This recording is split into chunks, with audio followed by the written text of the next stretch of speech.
बिस्मिल्लाहिर्रहमानिर्रहीम। नेक्स्ट हमारा ये पिछली जितने हम डिस्कशन की ये केमिस्ट्री के हवाले से थी। अब ये फिजिक्स का टॉपिक आपका जो है ना वो स्टार्ट होता है जनरल साइंस के अंदर ना। पहला पॉइंट है रेस्ट। ये आपके शॉर्ट क्वेश्चंस भी हैं अलग अलग, जैसे हेडिंग बनी ना, ये शॉर्ट क्वेश्चन हो सकते हैं। और ये एमसीक्यूज भी इसी तरह आपके बन सकते हैं। ठीक हो गया।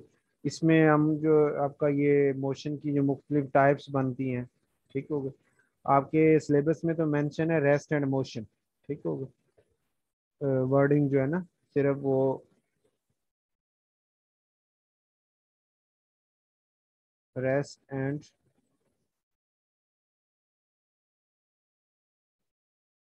ये मोशन।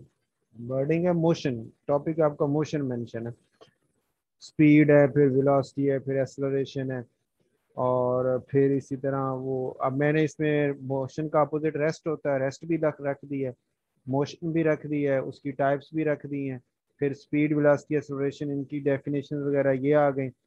और फिर फोर्स का टॉपिक है वो इसके बाद हम वो एंड पे डिस्कस करेंगे। और मोशन के हवाले से उसकी इक्वेशन ऑफ मोशन भी है और लॉज ऑफ मोशन भी है। ये दोनों भी आपके सिलेबस में, ये लॉन्ग क्वेश्चन के हवाले से ज्यादा इंपॉर्टेंट है, लॉज ऑफ मोशन और इक्वेशन ऑफ मोशन जो है। ठीक हो गया। ये दोनों लॉन्ग क्वेश्चन के हवाले से इंपॉर्टेंट है। लेकिन ये दोनों जो आपके हैं ना ये बाकी सारे शॉर्ट क्वेश्चन या एमसीक्यूज के हवाले से। लॉन्ग क्वेश्चन में अगर ये आए तो फिर ये अकेला नहीं आएगा। वो आपसे दो तीन इकट्ठे, जैसे क्या है, define and give the formula of speed velocity acceleration, या दो इकट्ठे करके, क्योंकि 5 नंबर का होता है तो 3 इकट्ठे कर ले, 2 इकट्ठे कर ले, इस तरह लॉन्ग बना सकते हैं। ठीक हो गया।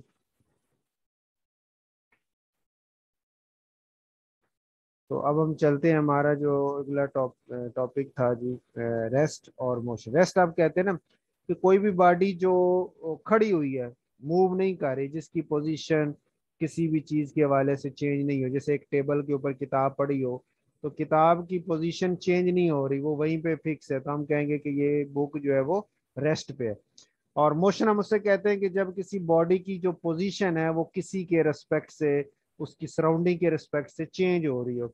जैसे आप चलते हैं तो आपका फासला दरवाजे से दूर हो रहा है या दरवाजे के करीब हो रहा है, या खिड़की से दूर हो रहा है या खिड़की से करीब हो रहा है, तो आप मोशन में हैं। ठीक हो गया। तो यानी जब आप सराउंडिंग के हिसाब से आपकी पोजीशन चेंज हो रही हो तो मोशन है। और अगर पोजीशन किसी बॉडी की चेंज ना हो रही हो तो उस बॉडी को हम कहते हैं कि ये रेस्ट पे मौजूद है। मोशन की जो मुख्तलिफ टाइप्स हैं उसमें एक है ट्रांसलेटरी मोशन। ट्रांसलेशन जैसे नहीं होता, ट्रांसलेटरी मोशन मतलब कि एक जगह से दूसरी जगह आप मूव करके जो जा रहे हैं, तो इस तरह मूव कर रहे हैं कि एक बिल्कुल सीधी लाइन में जा रहे हैं। ठीक हो गए। या ऐसे कर्व्ड पाथ। ठीक हो गई।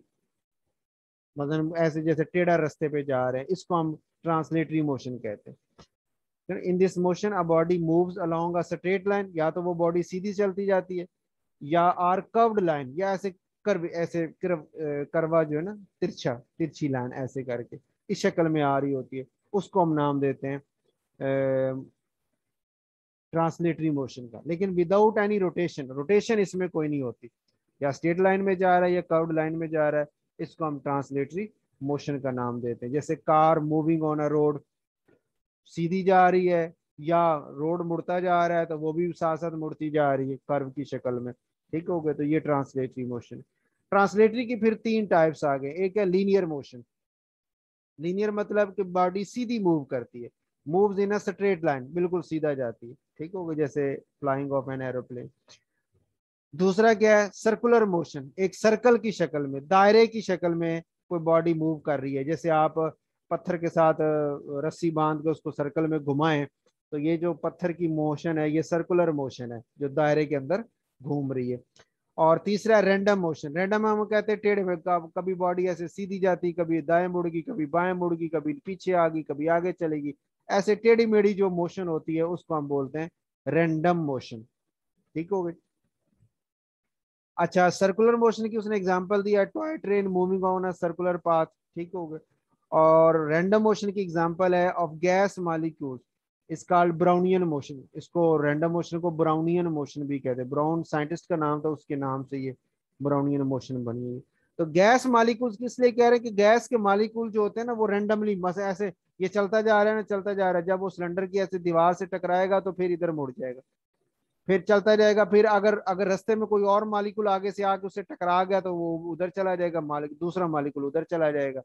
ना टकराया तो सिलेंडर की दीवार से टकरा के फिर वापस आ जाएगा। तो यानी वो चलते सीधे हैं, लेकिन उनकी इतनी दफा टकरें हो जाती हैं दीवार के साथ, दूसरे आने वाले मालिक्यूल्स के साथ, वो कभी दाएं बाएं, कभी पीछे, कभी आगे, इसलिए उनकी गैस मालिक्यूल्स की मोशन को हम रैंडम मोशन का नाम देते हैं।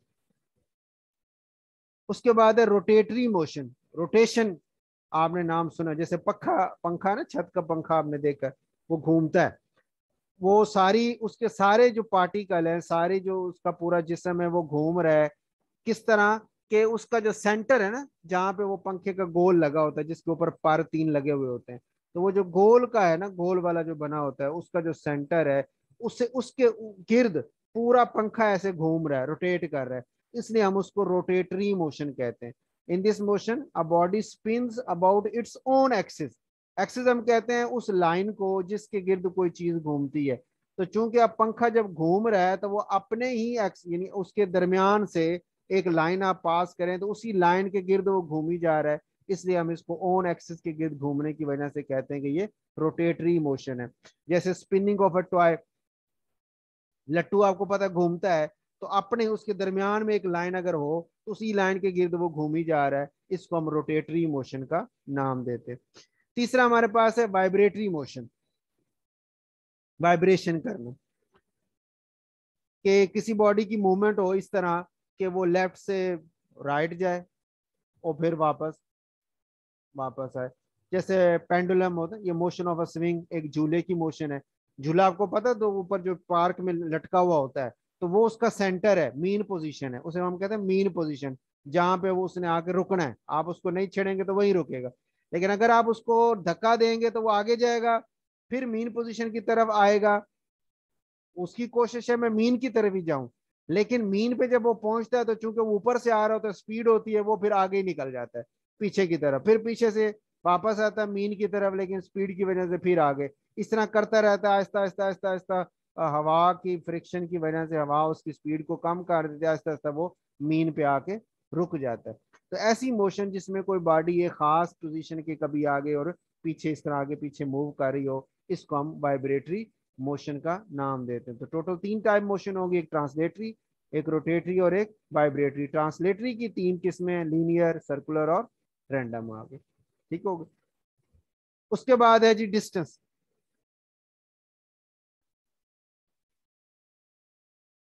डिस्टेंस किसे कहते हैं? The length of path between two points is called distance. कोई दो पॉइंट्स हो, उनके दरमियान जो फासला है, उसको हम, जैसे आप कमरे में बैठे हैं तो आप कहते हैं जी कि इस दीवार से उस दीवार तक का जो फासला है, एक दीवार आपका एक पॉइंट होगा, दूसरी दीवार आपका दूसरा पॉइंट होगा, तो एक दीवार से दूसरी दीवार तक का जो डिस्टेंस है, जो फासला है, जो लंबाई है, उसको हम डिस्टेंस का नाम देते हैं। ठीक है। इसको it is a scalar quantity. Scalar हम कहते हैं कि वो क्वांटिटी होती है जिसमें हमें सिमत नहीं बतानी पड़ती, उसकी डायरेक्शन नहीं बतानी पड़ती।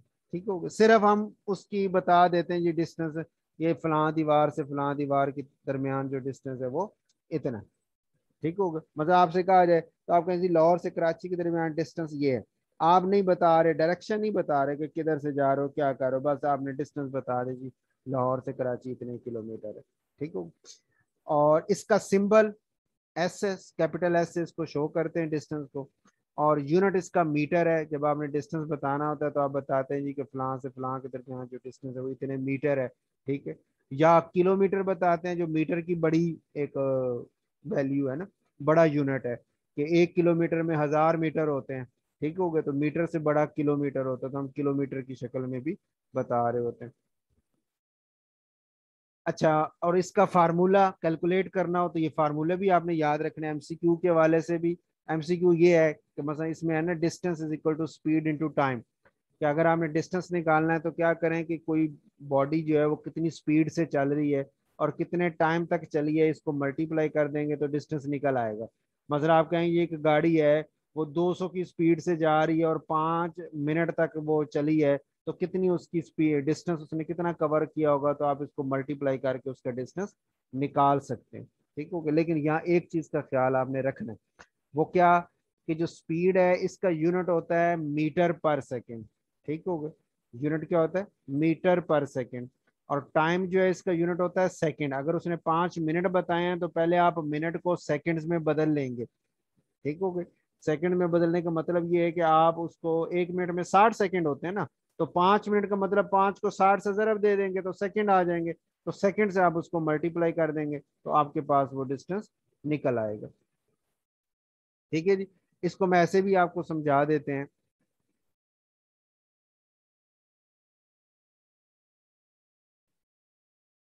फार्मूला आपके पास हुआ distance is equal to speed into time, या s is equal to we into t. तो तीन क्वांटिटीज आपके पास आ गई जी।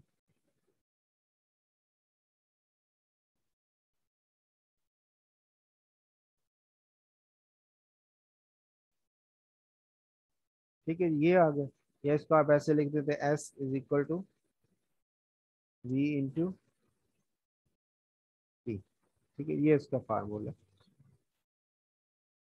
अब इस पे आपने शॉर्ट क्वेश्चन तो हो गया ना, शॉर्ट क्वेश्चन है तो ये जितना आपको ये नजर आ रहा है, उसकी डेफिनेशन, उसकी क्वांटिटी बता दी, उसका सिंबल बता दिया, उसका यूनिट बता दिया, उसका फार्मूला बता दिया, ये पूरा शॉर्ट क्वेश्चन हो गया। ठीक हो गया। लेकिन एमसीक्यू में, ये तो शॉर्ट क्वेश्चन हो गया ना, एमसीक्यू में ये हो सकता है इसका यूनिट के बारे में पूछा जा सकता है, यूनिट क्या है इसका, ये एमसीक्यू ज्यादा पे हो सकता है। या दूसरा इसका एमसीक्यू ये हो सकता है आपके पास कि distance is equal to speed into time, जो है इस पे कोई फार्मूल आपके पास ना कोई न्यूमेरिकल टाइप चीज दे दे, मिसाल के तौर पर मतलब आपको मल्टीप्लाई कर, जैसे मैं आपसे कहूँ कि जी फलां एक गाड़ी है, उसकी जो स्पीड है वो 10 मीटर पर सेकेंड है। ठीक हो गई। और वो 5 मिनट तक चलती है, तो वो कितना डिस्टेंस कवर करेगी। ठीक है, वो कितना डिस्टेंस कवर करेगी, ये उसका सवाल है। अब आपने पहले काम ये करना है कि जो स्पीड का मैंने जैसे बताया वो मीटर पर सेकंड में होनी चाहिए। ठीक है। अगर नहीं है, जैसे मैं इसी को कह लेता हूँ, ये किलोमीटर पर सेकंड कह रहा है। ठीक हो गई। तो किलोमीटर पर सेकंड है स्पीड उसकी, और टाइम उसका जो है वो है मिनट में, तो आप इसको बदलेंगे सेकंड में। वो कैसे बदलेंगे, आपने कहा था कि 1 मिनट में 60 सेकंड होते हैं, तो 5 को 60 से जरब दे दें तो आपके पास 300 सेकंड आ जाएंगे। ठीक है, ये टाइम सेकंड में चला गया। ऊपर जो आपके पास स्पीड है वो है किलोमीटर पर सेकंड में। आप इस किलोमीटर को चेंज कर सकते हैं मीटर पर सेकंड में, क्योंकि स्पीड का यूनिट मीटर पर सेकंड होता है। तो किलोमीटर को मीटर में कैसे बदलेंगे, आप कहेंगे सर 1 किलोमीटर में 1000 मीटर होते हैं, तो फिर जो 10 है इसको 1000 से जरब दे दें तो ये बन जाएगा 10,000 मीटर पर सेकंड। ठीक हो गई। अब मैंने जो फार्मूला लगाना था उसको आप देखें जरा।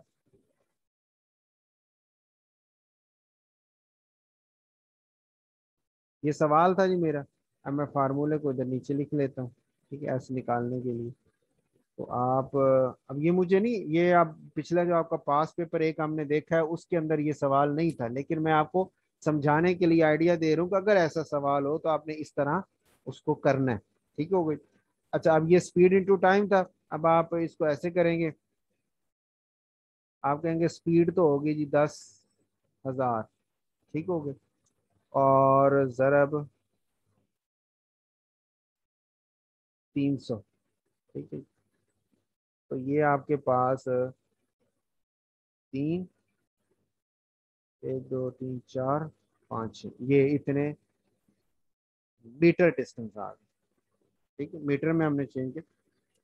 अच्छा, फॉर एग्जांपल आप कहेंगे सर जवाब तो मीटर में है ही नहीं। ठीक है जी, जवाब उसने किलोमीटर में दिया हुआ है।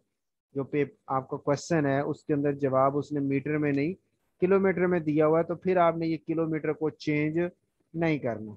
ठीक है, फिर आपने इसको चेंज नहीं करना, फिर आपने ऐसे ही रहने देना है कि ये किलोमीटर पर सेकंड रहने दे।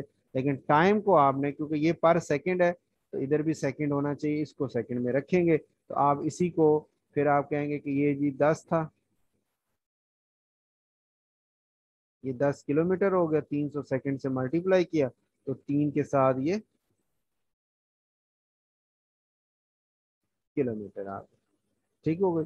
तो 3000 किलोमीटर डिस्टेंस होगा। अब चूंकि किलोमीटर ऊपर है तो किलोमीटर में ही आंसर आ जाएगा। ठीक है, इस तरह का एमसीक्यूज में सवाल हो सकता है। उसके बाद डिस्प्लेसमेंट है। दूसरा आपके पास था डिस्प्लेसमेंट। डिस्प्लेसमेंट क्या है कि the shortest distance between two points is called displacement. कि दो पॉइंट हो ना तो उनके दरमियान जो शॉर्टेस्ट डिस्टेंस है वो आपका डिस्प्लेसमेंट है। शॉर्टेस्ट का मतलब ये है कि जैसे देखें ना, ये एक पॉइंट ये है, ठीक है,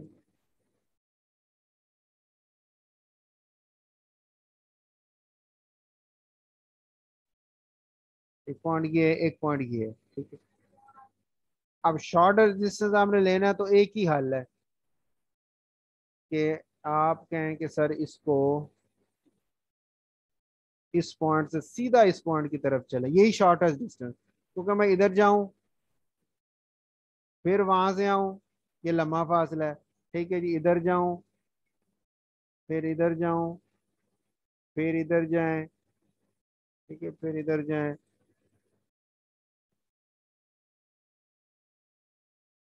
तो ये सारे लॉन्ग डिस्टेंस। शॉर्टेस्ट कौन सा है? जो बिल्कुल स्ट्रेट है, सीधा जा रहा है एक पॉइंट से दूसरे, इसी को हम। अच्छा आप देखें ना, जब आप सीधे की बात करते हैं तो आप फिर एक खास सिमत बताएंगे, खास डायरेक्शन बताएंगे कि देखें जी आपने जब इस पॉइंट से उस पॉइंट की तरफ जाना है तो ईस्ट की तरफ जाना है या वेस्ट की तरफ जाना है, सीधा जाना है, ना ऊपर नीचे इधर कहीं मूव नहीं करना। तो जब आप एक खास डायरेक्शन बता के उसको ये बताएंगे तो ये जो फासला है ये डिस्प्लेसमेंट है। और ये इसीलिए यहाँ वर्ड लिखा हुआ है कि shortest distance between two points is called displacement. एक बात होगी, इट हैज मैग्नीट्यूड, इसके पास मैग्नीट्यूड भी है, इसकी डायरेक्शन भी है। मैग्नीट्यूड का तो हो गया ना कि आप जब बताएंगे तो आप कहेंगे जी कि एक पॉइंट से दूसरे पॉइंट के दरमियान जो डिस्टेंस है,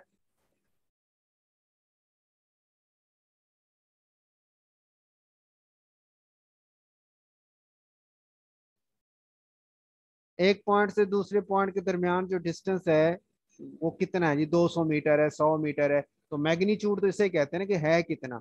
और डायरेक्शन क्या है, आप सिमत भी बताएंगे जी, हाँ जी 200 मीटर है, टुवर्ड्स ईस्ट है, टुवर्ड्स वेस्ट है, टुवर्ड्स नॉर्थ है, टुवर्ड्स किसी खास डायरेक्शन भी का भी जिक्र करेंगे। तो इसलिए इसको हम फिर बोलते हैं वेक्टर क्वांटिटी, यानी वो क्वांटिटी जिसके लिए खास सिमत की जरूरत होती है। इसको स्मॉल डी से शो करते हैं, डिस्टेंस को कैपिटल एस से शो किया था और डिस्प्लेसमेंट को स्मॉल डी से शो करते हैं। यूनिट इसका भी मीटर ही है, ठीक हो गया, क्योंकि लेंथ है ना, लेंथ का यूनिट मीटर ही होता है। फार्मूला इसका भी उसी तरह ही है, जैसे ये था डिस्टेंस था स्पीड इनटू टाइम, लेकिन जो डिस्प्लेसमेंट है वो है वेलोसिटी इनटू टाइम। स्पीड और वेलोसिटी में भी यही फर्क है जो डिस्टेंस और डिस्प्लेसमेंट के अंदर फर्क है। क्या कि डिस्टेंस में आपने मैग्नीट्यूड बताई है, आपने डायरेक्शन नहीं बताई। डिस्प्लेसमेंट में आपने मैग्नीट्यूड भी बताई है प्लस आपने डायरेक्शन भी बताई है, यानी ये वेक्टर क्वांटिटी है। यही बात इधर स्पीड और वेलोसिटी में कि स्पीड में डायरेक्शन नहीं है और वेलोसिटी जो है उसमें डायरेक्शन होती है। जैसे कार, कार है ना, आपकी कार चलाते हैं या मोटरसाइकिल चलाते हैं तो उसके ऊपर आगे वो मीटर लगा होता है जो आपको स्पीड बता रहा होता है। वो हम वेलोसिटी कभी नहीं बोलते, हम स्पीड बोलते हैं, क्योंकि वो हमें सिर्फ यही बता रहा है कि आप ये 80 किलोमीटर की पर आवर की स्पीड से जा रहे हैं या 60 किलोमीटर पर आवर की स्पीड से जा रहे हैं, ये नहीं बता रहा होता आप किस तरफ जा रहे हैं, डायरेक्शन नहीं बता रहा, इसलिए उसको स्पीडोमीटर बोलते हैं। ठीक हो गया। तो स्पीड जिसमें डायरेक्शन नहीं है और वेलोसिटी जिसमें डायरेक्शन है। बाकी इसका फार्मूला बिल्कुल उसी तरह का है, जो सवाल इस पे अभी हमने बात की उसी तरह का सवाल इस पे भी हो सकता है। अच्छा, सवाल के चेंज होने में ना ये याद रखना, आपने मैथ में आपने ये पढ़ा भी होगा पहले कि ये तीन चीजें ना, तो तीनों में से कोई सी दो चीजें दी हो तो तीसरी हम निकाल लेते हैं ना। जैसे वेलोसिटी और टाइम को दिया तो इन दोनों को मल्टीप्लाई करके ये निकल आया। अच्छा, अगर डिस्प्लेसमेंट बता दे और वेलोसिटी बता दे, टाइम निकालना है तो वेलोसिटी को इधर ला के आप तकसीम कर देंगे, डिवाइड कर देंगे, टाइम निकल आएगा। या टाइम बताया हुआ तो टाइम को डिवाइड कर देंगे तो वेलोसिटी निकल आएगी। ठीक होगी। तो ये हमारे पास ये इस तरह की भी थोड़ी चेंज आ सकती है। अगली बात आती है स्पीड की, जो आपका रिलेट था इसके साथ, डिस्टेंस के साथ। डिस्टेंस और स्पीड का ये फार्मूला हमारे सामने। स्पीड क्या कहती है? The distance covered, the distance covered. ये भी किसकी बात करी? डिस्टेंस के साथ रिलेट है ना, तो डिस्टेंस की बात है। Distance covered by an object in unit time is called its speed. के एक यूनिट टाइम का यूनिट क्या होता है? सेकंड होता है ना।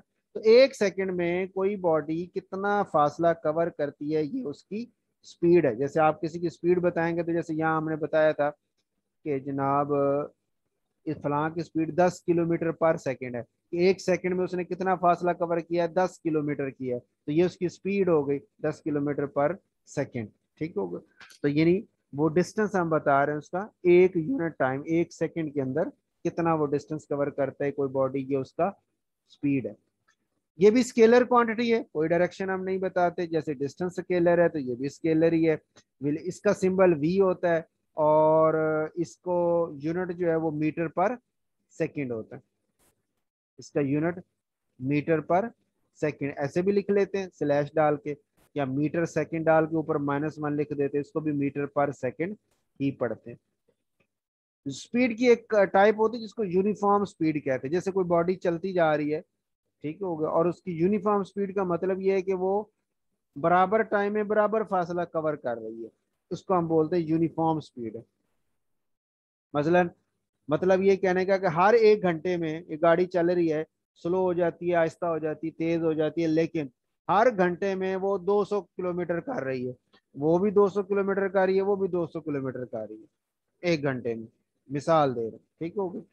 स्लो कम ज्यादा तेज हो रही है, लेकिन एक घंटे में 200 है, फिर अगले घंटे में भी 200 है, फिर अगले घंटे में भी 200 है। तो यानी एक जैसे टाइम के जो वक्फे हैं उसमें उसकी जो डिस्टेंस वो कवर कर रही है वो सेम कर रही है। इस वजह से इसको हम कहेंगे कि ये बॉडी यूनिफॉर्म स्पीड से चल रही है। लेकिन अगर वो बॉडी, एक बॉडी जैसे वो 100 मीटर पर किलोमीटर पर आवर की स्पीड से बस चली जा रही है, उसको हम बोलते हैं कांस्टेंट स्पीड, कि ये स्पीड उसकी अब कांस्टेंट है, फिक्स है, एक ही स्पीड से चली जा रही। ठीक है। यूनिफॉर्म का मतलब ये होता है कि कम भी होगी ज्यादा भी होगी, लेकिन एक वक्फे के अंदर जो फासला है अगले उतने ही वक्फे के अंदर उतना ही फासला है, उसमें फर्क नहीं पड़ता। अच्छा, अब दूसरा पॉइंट हो गया वेलोसिटी। स्पीड आपने पढ़ा कि वो डिस्टेंस से रिलेट है और स्केलर क्वांटिटी है डिस्टेंस की तरह। वेलोसिटी जो है वो डिस्प्लेसमेंट से रिलेट कर रही है, डेफिनेशन वही है कि रेट, अब ये rate of change of displacement of a body कह लें इसको, या वही डेफिनेशन अब ऐसे, the displacement covered by an object in unit time is called its velocity. ठीक हो गया। Rate of change of displacement का मतलब ही यही है कि एक बॉडी एक सेकंड में, रेट का मतलब चेंज होना ना, किसके साथ से? टाइम के लिहाज से, कि एक सेकंड में एक बॉडी कितना डिस्प्लेसमेंट करती है, कितना डिस्प्लेसमेंट कवर करती है, ये उस बॉडी की वेलोसिटी है। ठीक हो गया। तो उसको ऐसे भी मेंशन कर देते हैं, rate of change of velocity, या आप इसकी डेफिनेशन बिल्कुल इसी तरह लिख सकते हैं, बस डिस्टेंस की जगह डिस्प्लेसमेंट कर दें और स्पीड की जगह वेलोसिटी कर दें, वो भी ठीक है। अच्छा, जैसे आपने अभी पीछे डिस्प्लेसमेंट की बात की, उसमें मैग्नीट्यूड भी हम बताते हैं, डायरेक्शन भी बताते हैं, तो इसके अंदर भी यही है। वेलोसिटी के लिए इसकी मैग्नीट्यूड भी बताई जाती है और डायरेक्शन भी बताई जाती है। जिसकी डायरेक्शन हो उस क्वांटिटी को हम क्या बोलते हैं? वेक्टर क्वांटिटी बोलते हैं। इसका सिंबल भी वी ही है, जैसे वो स्पीड का था, इसका सिंबल भी वही है। यूनिट इसका मीटर पर सेकेंड है, सेम उसी तरह स्पीड की तरह। दोनों में फर्क किस चीज का है? सिर्फ डायरेक्शन का। अगर मैं कहूँ कि फलां गाड़ी 80 किलोमीटर पर आवर से चल रही है ईस्ट की तरफ, तो ये मैं वेलोसिटी बता रहा हूँ। और अगर मैं ये कहूँ कि एक बॉडी 80 किलोमीटर पर आवर की स्पीड से चली जा रही है, तो ये मैं फिर कहूंगा कि ये उसकी स्पीड है। ये उसके, क्योंकि डायरेक्शन नहीं बताई, तो ये वेलोसिटी नहीं कहलाएगी, ये सिर्फ स्पीड कहलाएगी। अच्छा, उसी तरह जैसे यूनिफॉर्म स्पीड है, इस तरह यूनिफॉर्म वेलोसिटी भी हो सकती है, कि इक्वल इंटरवल्स में, टाइम के वक्फों में बराबर डिस्प्लेसमेंट उसने कवर किया हुआ है, उसको यूनिफॉर्म वेलोसिटी का नाम दे देते। जैसे मैंने आपको डिस्टेंस के ऊपर आपको बताया, उसका न्यूमेरिकल के एक दो तीन में से कोई सी दो वैल्यू बताई हो तो तीसरी फाइंड। इस तरह ये स्पीड का फार्मूला में भी तीन है, कोई सी दो बताई हो तो तीसरी हम, इसमें भी तीन है, कोई सी दो बताई हो तो तीसरी हम फाइंड कर सकते हैं। एक्सेलरेशन क्या है जी? कि rate of change of velocity of a body is called acceleration. एक बॉडी के वेलोसिटी के चेंज होने को, वेलोसिटी के चेंज होने को, यानी टाइम के साथ उसकी वेलोसिटी कैसे चेंज हो रही है, इसको हम एक्सेलरेशन बोलते हैं। जैसे यहाँ का डिस्प्लेसमेंट के चेंज होने को वेलोसिटी बोला, और वेलोसिटी के रेट ऑफ चेंज को, उसके चेंज होने को हमने एक्सेलरेशन बोला। जैसे वेलोसिटी था displacement over time taken, acceleration हो जाएगा change in velocity over time taken. Change का मतलब final velocity minus initial velocity, difference लेना। फाइनल वेलोसिटी को हम वी एफ से शो करते हैं, एफ से मुराद फाइनल, और वी इनिशियल वेलोसिटी को वी आई से शो करते हैं, आई से मुराद इनिशियल। इनिशियल मतलब शुरू वाली वेलोसिटी, फाइनल मतलब बाद वाली वेलोसिटी। जैसे एक गाड़ी चलती है तो हम कहते हैं जी कि इसका एक्सेलरेशन क्या है, तो आपने कहा जी बताएं जी कि जब जितने टाइम, मतलब मैंने 10 मिनट का, 10 टाइम से टेकन का मतलब कि 10 सेकंड मैंने लिए, तो जब 10 सेकंड शुरू हुए थे उसकी वेलोसिटी कितनी थी जी? 200 किलोमीटर पर आवर थी, तो उसकी इनिशियल वेलोसिटी 200 होगी। अब उसकी फाइनल वेलोसिटी कितनी है जी? अब जी 500 किलोमीटर पर आवर है, तो फाइनल वेलोसिटी 500 होगी, तो 500 में से 200 को माइनस करें, और टाइम उसका जो 10 मिनट है या 10 सेकंड है उस पर डिवाइड कर दें, तो जो आंसर आएगा वो क्या आएगा? एक्सेलरेशन आएगा। ठीक हो गया? तो एक्सेलरेशन का फार्मूला हो गया change in velocity over time taken, या चेंज कैसे लिखते हैं? Final velocity minus initial velocity over time taken, या v f minus v i over t आ जाएगा। ठीक हो गया? अब चूंकि ये वेलोसिटी से रिलेट कर रहे हो आप, अभी पीछे आपने कहा कि वेलोसिटी तो वेक्टर क्वांटिटी है, यानी उसकी मैग्नीट्यूड भी है, उसकी डायरेक्शन भी है, तो एक्सेलरेशन की भी इसी तरह मैग्नीट्यूड भी है, डायरेक्शन भी है, और ये भी वेक्टर क्वांटिटी ही है। इसका सिंबल ए होता है, एक्सेलरेशन ए से चूंकि शुरू, तो वहीं से इसको ए का नाम सिंबल दिया हुआ है। इसका यूनिट होता है मीटर पर सेकंड, या इसको मीटर पर स्क्वायर सेकंड भी बोलते हैं, या सेकंड स्क्वायर भी बोलते हैं। मीटर पर, ये मीटर पर सेकंड स्क्वायर भी बोलते हैं, या ये मीटर लिखने में ऐसे दोनों तरीकों से लिखा जा सकता है, और पढ़ने में भी दो तरीके हैं, मीटर पर सेकंड, या मीटर पर स्क्वायर सेकंड, या सेकंड स्क्वायर भी कह सकते हैं। उसके बाद हमारे पास है यूनिफॉर्म एक्सेलरेशन की दो तीन टाइप्स हैं। जैसे वो वेलोसिटी की थी, इस तरह एक्सेलरेशन की दो तीन टाइप्स। बस यहीं पे खत्म। Equation of motion next lecture में हम डिस्कस करेंगे। तीन आपकी इक्वेशन ऑफ मोशन है, तीन उसकी डेरिवेशंस आ जाती हैं, तो वो फिर नेक्स्ट में इंशाल्लाह। अच्छा, यूनिफॉर्म एक्सेलरेशन क्या है? कि body has uniform acceleration if it has equal changes in velocity in equal interval. जैसे पीछे नहीं कहा कि इक्वल टाइम के इंटरवल में अगर डिस्प्लेसमेंट इक्वल है तो वो यूनिफॉर्म वेलोसिटी है, डिस्टेंस इक्वल है तो वो यूनिफॉर्म स्पीड है, और अगर इसी तरह इक्वल टाइम के अंदर वेलोसिटी इक्वल है तो फिर वो वेलोसिटी में जो चेंज आ रही है वो भी एक जैसी आ रही है, तो फिर उसको हम यूनिफॉर्म एक्सेलरेशन का नाम देते हैं। पॉजिटिव एक्सेलरेशन क्या होता है? Acceleration is positive if velocity increases with time. जैसे यहाँ देखें ना, मैंने आपको कहा जी इनिशियल वेलोसिटी 200 थी, फाइनल 500 थी, 500 में से 200 माइनस करें तो आंसर 300 आ गया ना पॉजिटिव का। ठीक हो गया? तो जब आंसर पॉजिटिव आया इसको कहते हैं पॉजिटिव एक्सेलरेशन। पॉजिटिव कब आया? कि जब फाइनल वेलोसिटी जो है वो ज्यादा है, इनिशियल वेलोसिटी क्या है? वो छोटी है। इसलिए उसने कहा कि एक्सेलरेशन पॉजिटिव होगा अगर वेलोसिटी इंक्रीज हो रही है टाइम के साथ साथ। ठीक होगा? और डायरेक्शन ऑफ एक्सेलरेशन वही होगी जो जिसमें बॉडी मूव कर रही है, जिस डायरेक्शन में, यानी जो डिस्प्लेसमेंट की डायरेक्शन है वही वेलोसिटी की डायरेक्शन है, और वही एक्सेलरेशन की डायरेक्शन है। नेगेटिव एक्सेलरेशन क्या होगा? ये इसको डेसेलरेशन भी बोलते हैं या रिटार्डेशन भी बोलते हैं, कि जब किसी चीज की स्पीड जो वेलोसिटी जो है वो टाइम के साथ साथ कम होती जा रही है, वो स्लो होती जा रही है।